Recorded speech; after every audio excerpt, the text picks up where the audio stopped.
বাংলাদেশের অন্তর্বর্তী সরকার প্রধান উপদেষ্টা অধ্যাপক মোহাম্মদ ইউনূস আবারও ষড়যন্ত্রের গন্ধ পাচ্ছেন।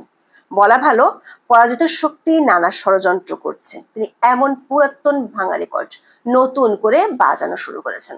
মাইলস্টোনের বিমান দুর্ঘটনার পর পুরো দেশ ভাসছে শোক আর দুঃখের সাগরে। সরকার উদাসীনতা, চরম অব্যবস্থাপনা আর দায়িত্ব জ্ঞানহীনতায় রাজধানী ছাড়িয়ে প্রতিবাদ আর ক্ষোভ ছড়িয়ে পড়ে দেশের বিভিন্ন প্রান্তে। এক বছরের মধ্যেই ভুয়া ভুয়া ধ্বনি শুনে অবরুদ্ধ থাকতে হয় ইউনূসের উপদেষ্টা পরিষদের সদস্যদের। অবস্থা বেগতিক দেখে ইউনূস অতীতের মতো আবারও ঐক্যের নাটক মঞ্চস্থ করলেন যমুনার পাড়ে। পুরো দেশ যখন শোকে আচ্ছন্ন, তখন হাসি খুশিতে মুক্ত থাকলেন। ইস্যু যখন মাইলস্টোনের বিমান দুর্ঘটনা, সেটাকে নিয়ে গেলেন নির্বাচনে, টেনে আনলেন পতিত শক্তিকে। সেই একই ভাঙা টেপ রেকর্ডার, যেমনটা দেখা গিয়েছিল করিডোর ইস্যুতে সেনাবাহিনীর সাথে দ্বন্দ্বের সময় কিংবা ইউনূসের পদত্যাগ নাটকের সময়। অথচ বিমান দুর্ঘটনার 3 দিন পরও সরকার ও সরকারি সংস্থাগুলো দিচ্ছে ভিন্ন ভিন্ন রকমের আহত ও নিহতের সংখ্যা। মন খুলে লেখার নিশ্চয়তা দেওয়ার সরকার আমলে সাংবাদিকদের যেতে দেয়া হচ্ছে না ঘটনাস্থলে। সব মিলিয়ে ডক্টর ইউনূস ও তার সরকার সেই ভাঙা টেপ রেকর্ডার দিয়ে দেশের ইতিহাসের সবচেয়ে বড় একটি বিপর্যয়কেও চাপা দিতে চাচ্ছেন। প্রশ্ন হলো, বিএনপি সহ রাজনৈতিক দলগুলো কেন ইউনূসের তালে তাল মেলাচ্ছেন? বিস্তারিত জানতে চলুন যাওয়া যাক বিশ্লেষণে।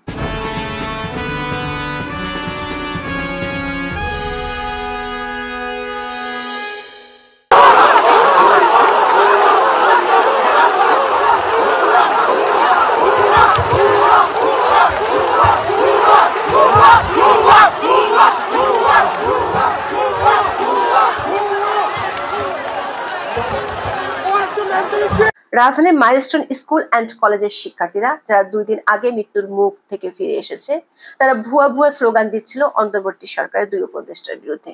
শিক্ষা প্রতিষ্ঠানটিতে বিমান বাহিনীর একটি যুদ্ধ বিমান আছড়ে পড়ার পর থেকে তৈরি হওয়া পরিস্থিতি নিয়ে ক্ষুব্ধ প্রতিষ্ঠানটির শিক্ষার্থীরা, তাদের অভিভাবকরা, এমনকি দেশের মানুষও মাত্র 1 বছরের মধ্যে এমন স্লোগান, তাও আবার শিক্ষার্থীরাই এমন স্লোগান দিচ্ছে, তা দেখে হতচকিত হয়ে পড়েন ডক্টর ইউনূস ও তার কূটকৌশলীরা, যাদেরকে অর্থনীতিবিদ দেবপ্রিয় ভট্টাচার্য বলেছেন সরকারের ভিতরের আরেক সরকার। এমন স্লোগানের ভিডিও ভাইরাল হওয়ার পরপরই সচিবালয়ে বিক্ষুব্ধ শিক্ষার্থীরা ঢুকে পড়ে। সে দৃশ্য মুহূর্তের মধ্যে ফেসবুকে ছড়িয়ে পড়ে। 9 ঘন্টা পর অবরুদ্ধ উপদেষ্টারা মুক্তি পেলে ডক্টর ইউনূস ড্যামেজ কন্ট্রোলের জন্য পুরাতন কৌশল বেছে নেন। মব সন্ত্রাসের উচ্চ ফলনের মধ্যে গোপালগঞ্জের রাষ্ট্রীয় সন্ত্রাসের কথা আন্তর্জাতিক গণমাধ্যমে প্রচারে এমনিতেই ডক্টর ইউনূসের শাসনামলে মানবাধিকার পরিস্থিতিকে কঠিন প্রশ্নের মুখে ফেলে দেওয়া হয়েছিল। কিংস পার্টি এনসিপি কে রক্ষার জন্য বুটের তলায় মানবতা লঙ্ঘনের খবরের ঘা শুকাতে না শুকাতে মাইলস্টোনে বাচ্চাদের মৃত্যুর ঘটনায় ইউনূস সরকারের জন্য বিপদ ডেকে আনে। প্রশ্নের চরম অব্যবস্থাপনা ও রাষ্ট্রীয় জবাবদিহিহীনতার নগ্ন প্রতিচ্ছবি সবার কাছে মুহূর্তের মধ্যে স্পষ্ট হয়ে ওঠে। একদিকে শোক, আরেকদিকে ক্ষোভ বাড়তে থাকে দেশের সাধারণ মানুষের মধ্যে। কোমলমতি শিক্ষার্থীরা ঘটনার দিন দিবাগত রাত থেকেই ক্ষোভ জানাতে শুরু করে। পরদিন সচিবালয়ের সামনে ও ভেতরে বিক্ষোভ দেখে হতচকিত হয়ে পড়ে ইউনূস প্রশাসন। বেধড়ক লাঠি চার্জ করে পরিস্থিতি আরো গুরুতর করে তোলে। স্বৈরাচারের বিরুদ্ধে হর হামেশা কথা বলা ইউনূস সরকার নিজেই স্বৈরাচারী আচরণ শুরু করে। সূত্রগুলো বলছে, পরিস্থিতি সামাল দিতে ডক্টর ইউনূস ও তার কিংস পার্টি এনসিপি ঘোর সমর্থক জামায়াত ইসলামী আর ইসলামী আন্দোলনের সাথে আলোচনা করে, সাথে বিএনপি তো আছে। মাইলস্টোনের ঘটনায় যখন অনেক শিশু প্রাণ হারিয়েছেন, দগ্ধরা যখন বার্ন ইউনিটে জীবন মৃত্যুর সন্ধিক্ষণে লড়ছে, তখন সে বৈঠকে হাসতেও দেখা গেছে প্রধান উপদেষ্টা সহ অনেককেই। সবার ধারণা ছিল ওই বৈঠকে মাইলস্টোনের দুর্ঘটনার পর উদ্ভূত পরিস্থিতি নিয়ে আলোচনা হবে। কিন্তু বৈঠকের পর আইন উপদেষ্টা আসিফ নজরুল সাংবাদিকদের বলেন, বৈঠকে নিবন্ধনহীন এনসিপি সহ 4টি রাজনৈতিক দল সরকারকে বার্তা দিয়েছে যে ফ্যাসিবাদ বিরোধী ঐক্য নিয়ে কোনো হতাশা বা টেনশনে থাকার দরকার নেই। তিনি তার পুরো ব্রিফিং এ একবারও মাইলস্টোনের নাম উচ্চারণ পর্যন্ত করেননি। উদ্ভূত পরিস্থিতি নিয়ে কোনো আলোচনা হয়েছে কিনা সেটাও বলেননি। 23 জুলাই 13টি ছোট দলকে ডাকা হয় বৈঠকে। সে বৈঠক নিয়ে গণমাধ্যমগুলোর খবরে বলা হয়েছে, অধ্যাপক মোহাম্মদ ইউনূস বলেছেন, 1 বছর যেতে না যেতেই পরাজিত শক্তি নানা ষড়যন্ত্রের লক্ষণ দেখা যাচ্ছে।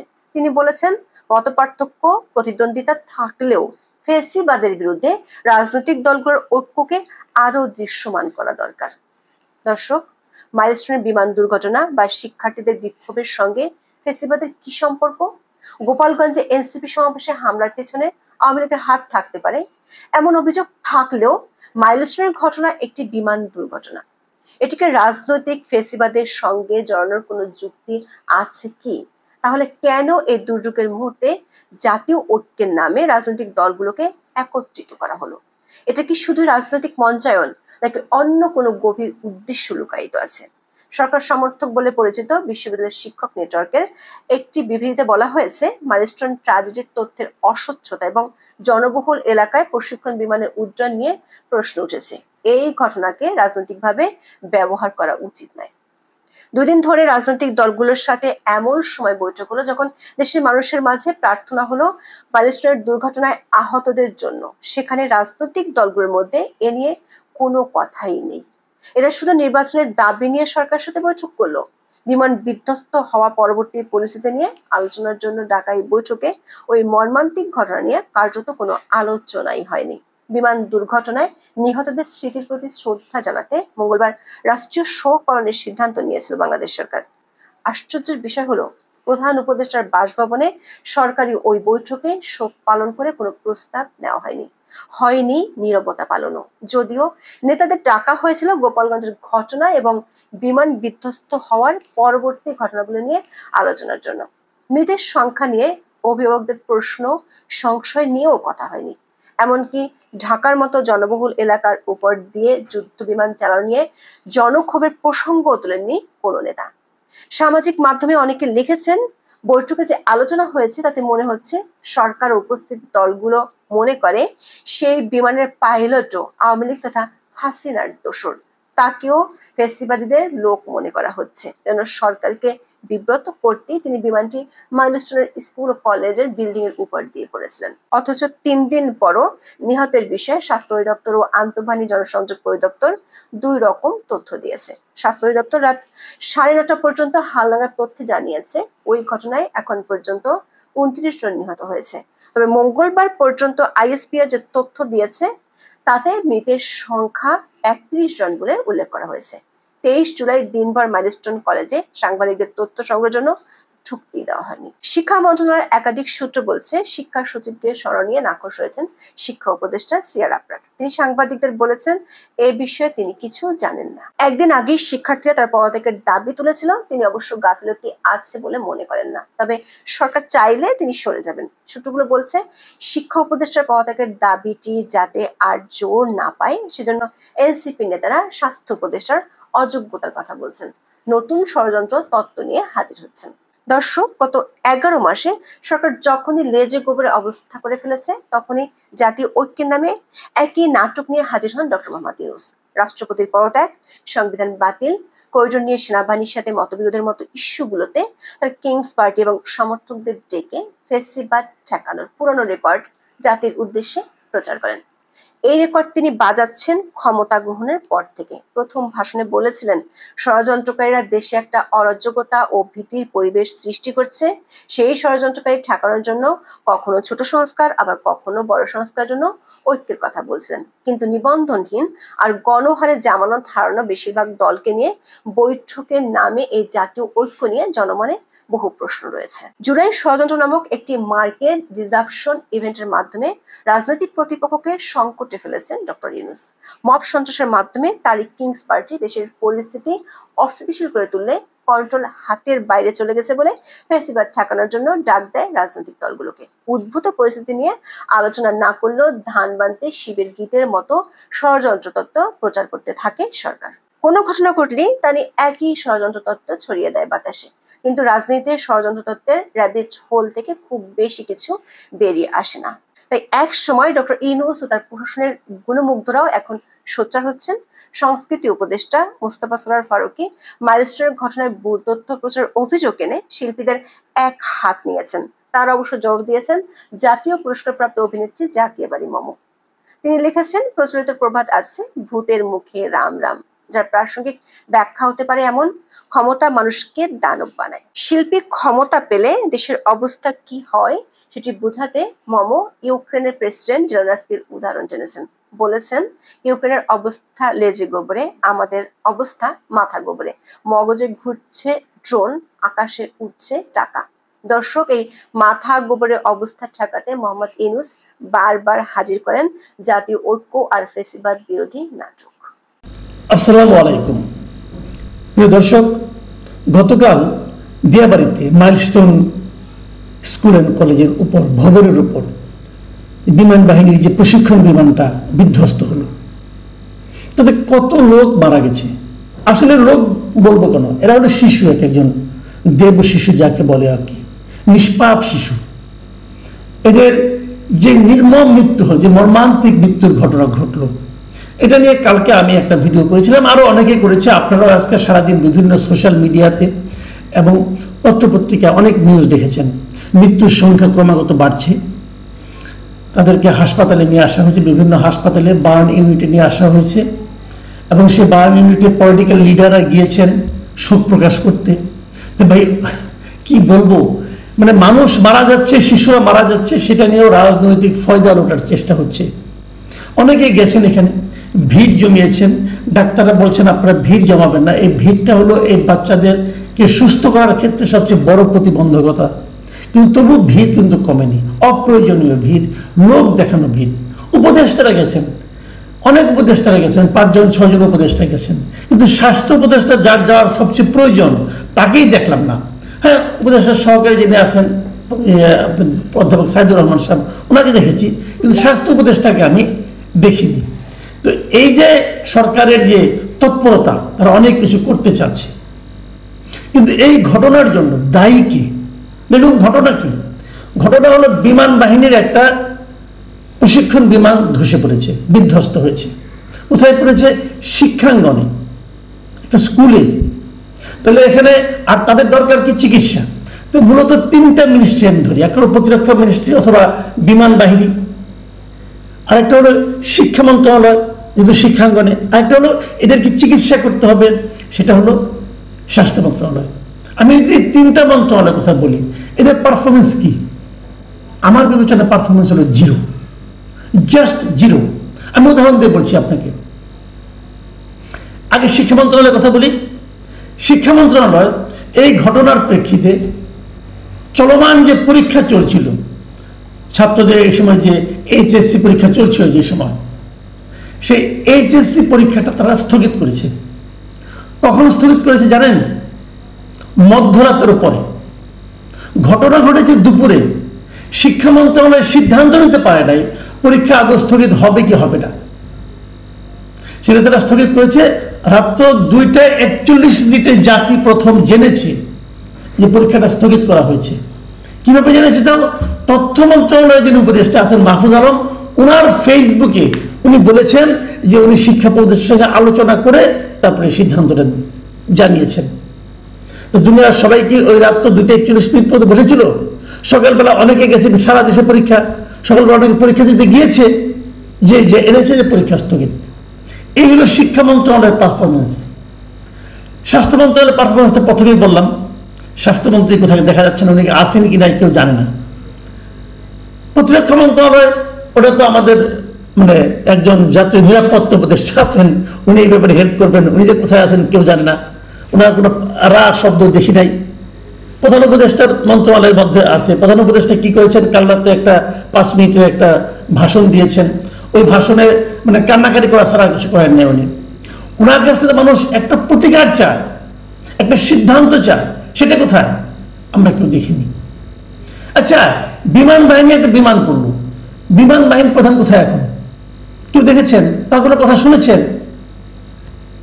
শুনলাম ওই নাকি তুরস্কে আছেন। ঠিক আছে, তুরস্কে আছেন, ওখান থেকে কিছু একটা উনি বলতেন, মানুষ জানতো যে বিমানটা ধসে পড়েছে এই বিমানটা চীনের তৈরি। 2013 সালে এই ডিজাইনের মানে এই মডেলের বিমান তৈরি চীন বন্ধ করে দিয়েছে। বন্ধ করার আগে আমরা ছিলাম শেষ গ্রাহক। 36টা বিমান নাকি আছে আমাদের। 36টার মধ্যে 3টাই গত কয়েক বছরে বিধ্বস্ত হয়েছে। যে বিমানের এত বেশি, 36টার মধ্যে 3টাই বিধ্বস্ত। আপনি তাহলে বিধ্বস্তের হার কত? প্রায় 10%-এর বেশি। এই যে বিমানগুলো বিধ্বস্ত হচ্ছে, এই বিমানটা চালায় কেন? এটা দিয়ে প্রশিক্ষণ করাই কেন? কিনেছে 2013 সালে, মানে হাসিনা সরকার আমলে। তো বোঝাই গেছে লক্কর ঝক্কর মার্কের বিমান হয়তো বিশাল দাম দিয়ে কিনে নিয়ে আসছে। টাকা পাচারের তো একটা বিরাট সুবিধা এগুলো। এই সমস্ত সামরিক কেনাকাটাতে কোনো হিসাবও হয় না, কোনটা কত দিয়ে কার কাছ থেকে কিনলো কেউ জানে না, টাকা পয়সা জায়গা মতো চলে যায়। এগুলোই তো হয়েছে দেশে। সেই বিমানগুলো আরো আছে, আগামীতে আমরা অপেক্ষা করতে হবে কবে আরেকটা কোথায় ধসে পড়ে। তো এইগুলি নিয়ে আমরা আছি। প্রধান উপদেষ্টা একটা বিরাট কাজ করেছেন, ওনাকে ধন্যবাদ তো দিতেই হবে। উনি করেছেন কি, আমরা যেটা দেখলাম যে হঠাৎ করে ওনার যে ফেসবুক ভেরিফাইড ফেসবুক পেজ আছে, চিফ অ্যাডভাইজার্স যে জিওবি, সেই ভেরিফাইড ফেসবুকে দেখলাম যে উনি একটা আবেদন জানিয়েছেন। কি লিখেছেন আমি আপনাদেরকে ওটা পড়ে শোনাই। উনি লিখেছেন, মাইলস্টোন স্কুল অ্যান্ড কলেজে প্রশিক্ষণ বিমান বিধ্বস্ত হয়ে ক্ষতিগ্রস্তদের জন্য যারা অর্থ সাহায্য করতে চান তারা উপরোক্ত ত্রাণ কল্যাণ তহবিলের উল্লেখিত নম্বরে তা জমা দিতে পারেন। হিসাবের নাম প্রধান উপদেষ্টা ত্রাণ ও কল্যাণ তহবিল, চলতি হিসাব নম্বর হতো সোনালী ব্যাংক, প্রধান উপজেলা কার্যালয়, কর্পোরেট শাখা। মানে উনি মানুষের কাছে ত্রাণ চাচ্ছেন। ভাই আপনার কাছে পুরো দেশটাই দিয়ে দেওয়া হচ্ছে, আপনি করছেনটা কি? দেশটা চালাচ্ছেন কিভাবে? আপনি ব্যাপারে আগে ওরা সব নষ্ট করে গিয়েছিল। ভাই আপনার হাতে পড়েছে তাও তো 1 বছর হয়ে গেল। এই 1 বছর আপনি কি করলেন? প্রতিরক্ষা মন্ত্রণালয়, আপনার নিজস্ব মন্ত্রণালয়, কি করেছেন আপনি? আপনাকে কিছু বলা যাবে না? কেন বলা যাবে না? জনগণের অর্থে যে তসরুপটা হয়েছে আপনি বিচার করেন, এটা তদন্ত করেন, দেখেন কেন কি হচ্ছে। কোনো আলোচনা নাই। আজকে দুজন উপদেষ্টা এবং আমাদের মহামান্য প্রধান উপদেষ্টার মাননীয় প্রেস সেক্রেটারি তারা গিয়েছিলেন সে মাইলস্টোন কলেজে, যে ওনারা কি কি করবেন না করবেন এগুলো বলেছেন। ফল কি হয়েছে? ছাত্রদের ধাওয়া খেয়ে আরেকটা ভবনে যে লুকিয়েছেন, বেরোতে পারছিলেন না অনেক সময়, দীর্ঘ সময়। কেন? তখন বাইরে যখন তাদের ধাওয়া দিয়ে নিয়ে যাওয়া হয়, বাইরে স্টুডেন্টদের স্লোগানগুলো শুনেছেন, ভিডিও দেখেছি আমরা, সেখানে আপনাদেরকে ভুয়া ভুয়া বলে স্লোগান দিচ্ছিল স্টুডেন্টরা। সেই সঙ্গে এই অন্তর্বর্তীকালীন সরকারের বিরুদ্ধে তারা স্লোগান দিচ্ছিল। এটা কেন হয়? একটা কথা খালি ভাবুন, এটা কেন হয়? আপনারা যারা গিয়েছেন তারা তো ভালোর জন্যই গিয়েছেন, আমি আপনাদেরকে খারাপ বলছি না, কিন্তু আপনারা তো ভালো কিছু করার জন্যই গিয়েছেন। তাহলে স্টুডেন্টরা আপনাদেরকে ধাওয়া দিল কেন? স্টুডেন্টরা আপনাদেরকে বিরোধী দিল না কেন? স্টুডেন্টরা আপনাদেরকে ভুয়া ভুয়া বলছিল কেন? কারণটার কিছু না। সামগ্রিকভাবে আপনি দেশের মানুষের কাছে এতটাই অজনপ্রিয় হয়ে গিয়েছেন, এতটাই অজনপ্রিয় যে ভালো কিছু করতে গেলেও মানুষ এটাকে অবিশ্বাস করে, আপনাদের ধাওয়া দেয়, আপনাদের ভুয়া বলে। এই জিনিসটা উপলব্ধি করতে পারেন আপনারা? আপনারা জেদ ধরেছেন যতদিন সম্ভব আমরা দায়িত্বে থাকবো, আমরা চেয়ার ছাড়বো না। চেয়ারে প্রেমে পড়ে গেছেন, আরাম ছাড়তে চান না আপনারা।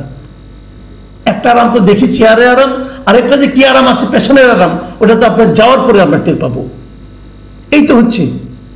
স্টুডেন্টরা 6 দফা দাবি করেছে, খুব ইন্টারেস্টিং। আপনাকে একটু দেখুন খালি, ছাত্ররা 6 দফা দাবি করেছে। দাবিগুলো কি কি খুব সতর্কভাবে খেয়াল করুন। দাবিগুলো হলো নিহত ব্যক্তিদের সঠিক নাম পরিচয় প্রকাশ, 1 নম্বর দাবি। কেন?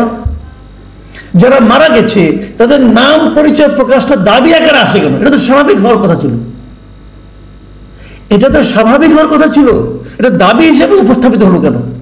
এই কারণে হলো যে তাদের মধ্যে সন্দেহ সৃষ্টি হয়েছে যে মৃতের সংখ্যা কম করে দেখানোর জন্য অনেকের নাম পরিচয় দেওয়া হবে না, অনেকের নাম পরিচয় প্রকাশ করা হবে না। দ্বিতীয় দাবি কি? আহত ব্যক্তিদের সম্পূর্ণ ও নির্ভুল তালিকা, যারা আহত হয়েছে তাদের তালিকাতেও কাটছাট হতে পারে, এই আশঙ্কা করছে স্টুডেন্টরা। কেন আশঙ্কা করছে? আপনাদেরকে কেন বিশ্বাস করছে? আপনারা এখন পর্যন্ত কিছু করতে পারেন আর না পারেন, স্টুডেন্টদের কাছে নিজেদেরকে বিশ্বাসের জায়গায় স্থাপন করতে পারেন নাই। এর চেয়ে বড় ব্যর্থতার কি হতে পারে? তাদের 3 নম্বর দাবি, শিক্ষার্থীদের প্রতিটি পরিবারকে ক্ষতিপূরণ দিতে হবে। 4 নম্বর দাবি, বিমান বাহিনীর ব্যবহৃত ঝুঁকিপূর্ণ ও পুরনো প্রশিক্ষণ বিমান বাতিল করে আধুনিক ও নিরাপদ বিমান চালু করতে হবে। খুবই একদম ভ্যালিড দাবি কিন্তু। এবং তারপরে দাবি হলো বিমান বাহিনীর প্রশিক্ষণ পদ্ধতি ও কেন্দ্র সংস্কার করে আরো নিরাপদ ও মানবিক ব্যবস্থা চালু। এবং 6 নম্বর দাবি, শুনুন 6 নম্বর দাবিটা কি। 6 নম্বর দাবি হচ্ছে শিক্ষকদের গায়ে সেনাবাহিনী সদস্যদের হাত তোলার ঘটনার জন্য জনসমক্ষে নিঃশর্ত ক্ষমা চাওয়া। তার মানে কালকে উদ্ধার কাজের সময় শিক্ষকদের গায়েও সেনাবাহিনীরা হাত তুলেছিল। ওরা দাবি করছে, কেন তুলেছিল? একটাই কারণ, যে দাবিটা প্রথমে তারা করেছে যে নিহতদের যেন নাম পরিচয় সব প্রকাশ করা হয়। আমরা কোন দেশে বাস করছি ভাবুন এবার। সরকারকে জনগণ, এমনকি সাধারণ স্কুল কলেজের ছাত্ররা তারা বিশ্বাস করে না। এর চেয়ে বড় অপমান এবং এর চেয়ে বড় ব্যর্থতা একটা সরকারের আর কি হতে পারে? আমাদের এই সরকার ততটাই ব্যর্থ সরকার। তারা এখন ওই ত্রাণ চাওয়ার মতো ত্রাণ চায়। আবার দেখলাম এই পোস্টার দেওয়ার পরে 37 মিনিটের মাথায় এটা নাকি উধাও হয়ে গেছে, এখন আর দেখাও যাচ্ছে না। মানুষ হাসাহাসি করেছে ভাই, মানুষ জাস্ট এটা নিয়ে হাসাহাসি করেছে। অভিজ্ঞতা না থাকলে, কাণ্ডজ্ঞান না থাকলে কেবল এগুলি করা সম্ভব। প্রিয় দর্শক, আমি হয়তো সরকারের একটু বেশি সমালোচনা করলাম, কিন্তু বাস্তবিকভাবে এই সমালোচনাগুলি ওনাদের প্রাপ্য ছিল। প্রিয় দর্শক, এখন এই পর্যন্তই। আল্লাহ হাফেজ।